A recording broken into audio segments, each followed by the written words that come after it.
नर्मदे। बोली नर्मदा मैया की जय हो।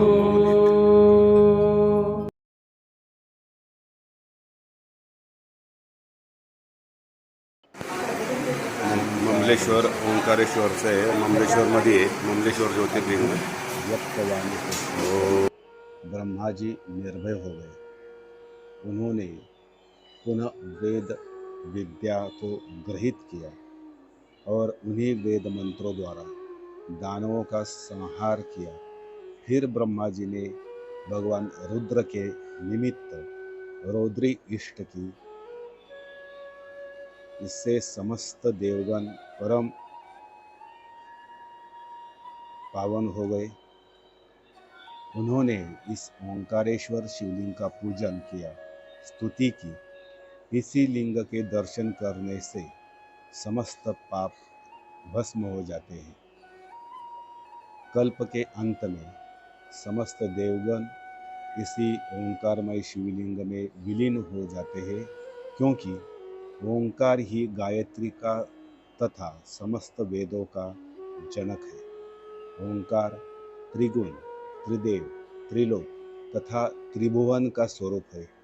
यहाँ करोड़ों तीर्थ है। ओंकारेश्वर, अमलेश्वर, केदारनाथ, महाकालेश्वर, सिद्धेश्वर, ऋणमुक्तेश्वर, ऐसे बड़े बड़े ये पांचों एक ही है। जैसे महाकालेश्वर में क्षिप्रा गंगा है, वैसे ही यहाँ कावेरी गंगा है। वैसे कावेरी गंगा का संगम तो ओंकारेश्वर में से 1 मील पहले हुआ। फिर भी कावेरी का जल नर्मदा में मिलने पर भी अपना अस्तित्व पृथक ही रखता है। वह जल 1 मील तक नर्मदा जी में साथ आता है। मांधाता पर्वत के निकट उत्तर की ओर कावेरी पृथक हो जाती है। मांधाता की परिक्रमा करके आगे पुनः नर्मदा जी में मिल जाता है। इन्हें कावेरी के कारण ओंकारेश्वर द्वीप, टापू अथवा बेट बन गया है और पूरा पर्वत ओंकार का स्वरूप बन गया है। इसी से ये जो टापू है, ये लोगों का कहना है 7 मात्रा के निम्न भागों में जहाँ कावेरी प्रथम नर्मदा जी में मिलती है, वहाँ कोई कारवी जी के नाम से नारियल चढ़ाता है, तो वह नारियल नर्मदा में बहता बहता दक्षिण की धारा में न जाकर उत्तर की ओर जो मांधाता की परिक्रमा को कावेरी की धारा में न जाकर उत्तर की ओर जो मांधाता की परिक्रमा को कावेरी की धारा कही जाती है, उसी में बहकर जाता है। जहाँ कावेरी का दोबारा नर्मदा में संगम हुआ है, वहाँ से पूरे ओंकार मांधाता पर्वत की 3 मील की नौका द्वारा भी परिक्रमा होती है। बड़ा ही मनमोहक दृश्य है। कैसी अद्भुत छटा है, वहाँ तो अवर्णनीय है। लेखनी द्वारा इसका वर्णन किया ही नहीं जा सकता। नर्मदा जी के इस पार अमलेश्वर घाट से चाहे विष्णुपुरी घाट से हम ये सब देख सकते हैं। नौका में बैठिए अथवा उस शिवपुरी घाट से बैठिए।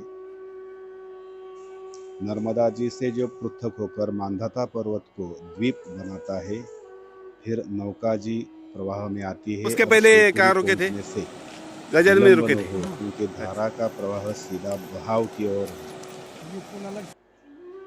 मंदिर के समीप ही मांधाता पर्वत का राजा का महल है। पहले यहाँ का राजा नाथू भील था।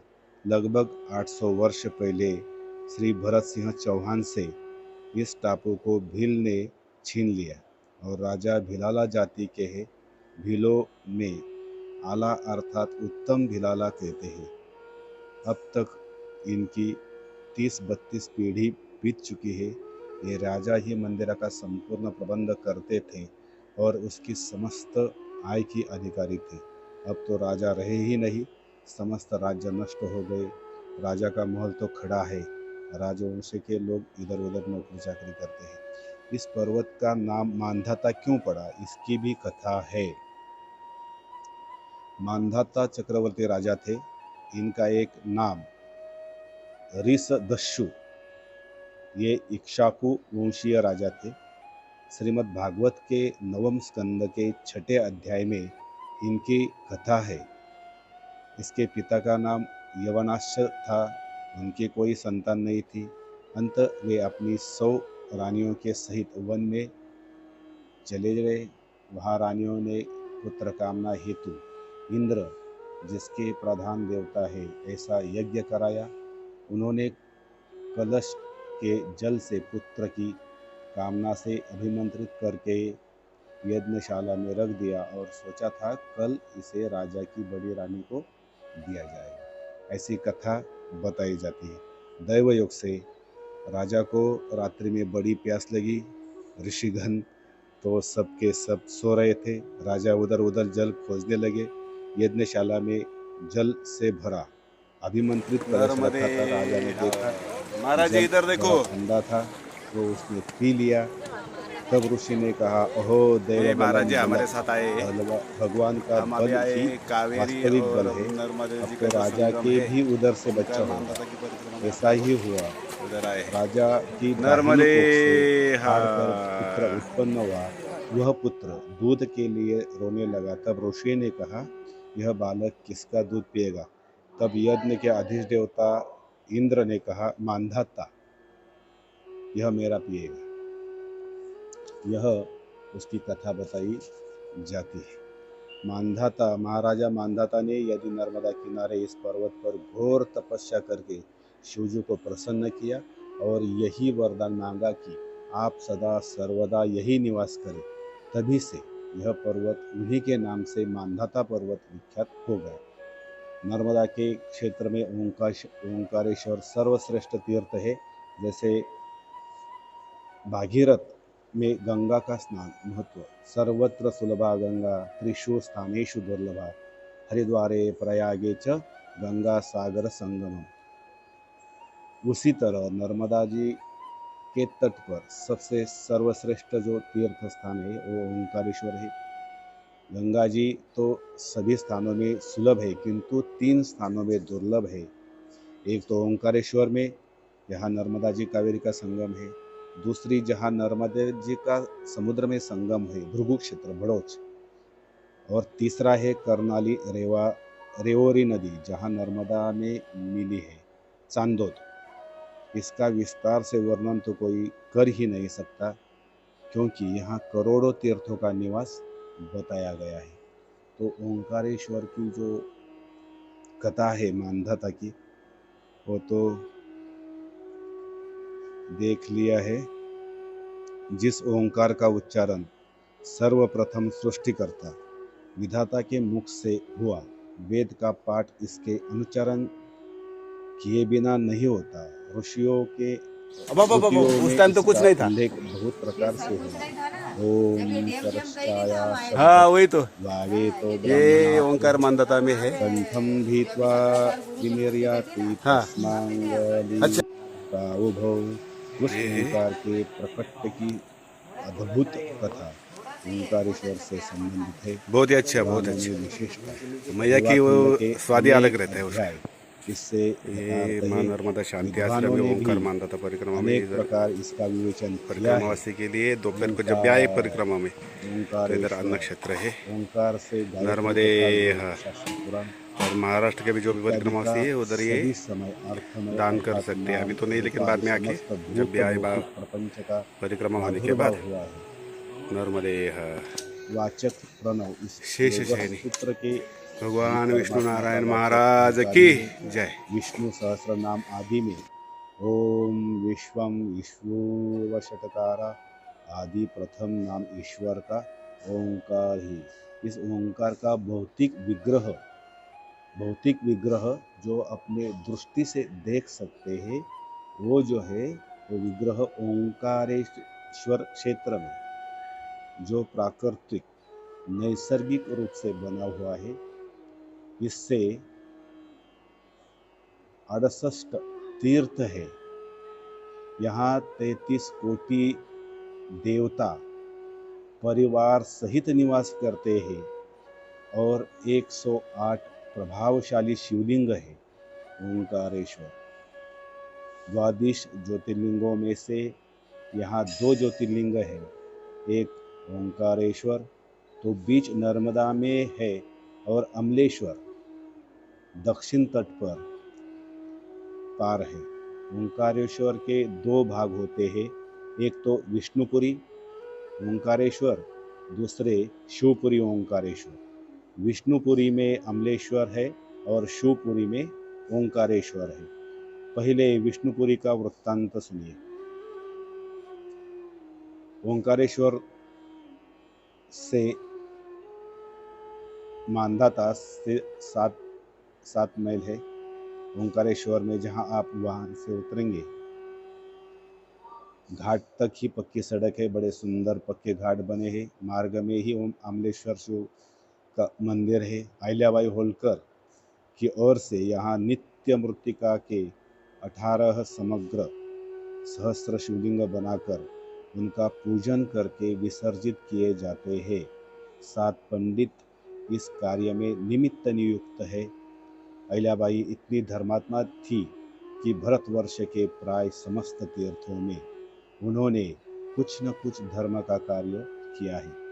काशी में अहिल्या घाट प्रसिद्ध है, वहाँ और भी मंदिर आदि धार्मिक कार्य है। प्रयाग में दारागंजा में अहिल्याबाई धार्मिक ट्रस्ट है, जिसमें अभी तक धार्मिक अनेक कार्य होते हैं। इस देश में जितने भी राजे हुए हैं, जो भोग भोग कर परलोकवासी बन गए, उनका कोई नाम तक नहीं जानता, किंतु इंदौर की अहिल्याबाई का नाम जन जन के जिहाओं पर नाच रहा है। वही पुण्य श्लोकी अहिल्याबाई होलकर ने ओंकारेश्वर में भी घाट बनाए, मंदिर बनाए, मंदिर का जीर्णोद्धार किया, धर्मशाला बनाई। शिवजी ने तथास्तु कहा, उसी समय वहाँ 2 शिवलिंग प्रकट हुए। मतलब शिवपुरी में धर्मालय है, अहिल्याबाई का अन्न क्षेत्र है, अमलेश्वर शिवजी का पत्थर के खंभों का बना सुंदर मंडप है। यात्रीगण अमलेश्वर शिवजी के दर्शन करते हैं। बड़ा भव्य शिवलिंग है, विविधवत पूजा होती है। ओंकारेश्वर का जो मानधाता पर्वत है, वह पर्वत सायन ओंकार का ही स्वरूप है। ऐसी कथा है कि पहले पर्वतराज विंध्याचल ओंकार चक्र में शिवजी का लिंग बनाकर पार्थिव पूजन किया करते थे। ओंकार जी उनकी पूजा से प्रसन्न हुए और साक्षात प्रकट होकर वर मांगने को कहा, तो विंध्या पर्वत ने कहा, भगवान यदि आप मुझ पर प्रसन्न हैं तो मैं यही चाहता हूँ कि आप इसी स्थान पर सदा सर्वदा निवास करें। शिवजी ने तथास्तु कहा। उसी समय वहाँ 2 शिवलिंग प्रकट हो गए। ओंकार मंत्र से जो विंध्या पूजित जाते हैं, उनके तो ओंकारेश्वर शिवलिंग हुए और पार्थिव से अमलेश्वर प्रकट हुए। वहाँ समीप में ही कपिल धारा है, उसका जल गोमुख द्वारा नर्मदा जी में गिरता है। बहुत बड़ी इसे है कपिल धारा शंकराचार्य संगम की। कहते हैं। कपिल धारा ये के है आदि दूसरी ओर शंकराचार्य ब्रह्मपुरी है। महाराज शिवपुरी, की जय। विष्णुपुरी और ब्रह्मपुरी तीनों ही ब्रह्मा, विष्णु और महेश देवों की पुरी है। पुराणों में इस संबंध की कथा स्पष्ट रूप से लिखित है। सृष्टि के आदि कल्प के सतयुग में स्वयंभू मनु के काल में असुरों ने देवताओं को पराजित किया। दैत्य दानवों के भय से समस्त देवता इस ओंकारेश्वर क्षेत्र में आकर तपस्या करने लगे। इससे शिवजी प्रसन्न हो गए। उन्होंने ब्रह्मा जी को आज्ञा दी कि तुम दैत्यों मानवों का संहार करो। ब्रह्मा जी ने कहा, भगवान इन्हें मारने की मुझे सामर्थ्य नहीं है, इनके भय से मुझे वेदों का विस्मरण हो गया है। तब जाके ब्रह्मा जी की यह बात सुनकर शिवजी ने एक हुंकार सी की और उस हुंकार से अतल वितलादि 7 पातालों में भेद हुआ। उसी समय एक परम दिव्य तेजस्वी शिवलिंग उस पर्वत में प्रकट हो गया, उससे आदि अंत का छूड़ भी पता नहीं था। उस अनादि अनंत शिवलिंग में से एक वाणी प्रकट हुई। वह वाणी कह रही है, हे ब्रह्मदेव, अब आप निर्भय हो जाओ और अपनी विस्तृत हुई वेद विद्या को पुनः ग्रहण करो तथा इस समस्त दानवों का संहार करो। ये जो अद्भुत वाणी है, ये नर्मदा कुंड में आपको ओंकारेश्वर के बारे में, जब आप ओंकारेश्वर की परिक्रमा करेंगे तब आपको ये कहानी धीरे धीरे जो मानधाता के नगरवासी है उनके मुंह से सुनने को मिलती है। यहाँ एक सिद्धेश्वर महादेव मंदिर भी है। ये बहुत प्राचीन है। इसको अभी 1600, 1700, 1800 साल तक भी ऐसा लगता है कि कई युग भी बीते हुए होंगे, क्योंकि इतनी अद्भुत कलाकारी आपको कहीं और नहीं दिखाई मिलेगी। यहाँ का जो शिवलिंग है वो साक्षात है सिद्धेश्वर शिवलिंग। ये मानधाता पर्वत पर है। जो भी परिक्रमावासी परिक्रमा करने आते हैं पंचक्रोशी की, वो तो इस स्थान को भेज देते हैं। और ओंकार जी महाराज ने तो फोटो वीडियो निकालने की अनुमति नहीं है, तो दूर से ही ये नज़ारा देखने को मिलता है। और हिंदू धर्म को जिन्होंने पुनर्जीवित किया, श्री स्वामी श्री श्री श्री शंकराचार्य महाराज की जय। उनका भव्य पुतला यहाँ ओंकार मानधाता में आपने को देखने को मिलता है। नर्मदे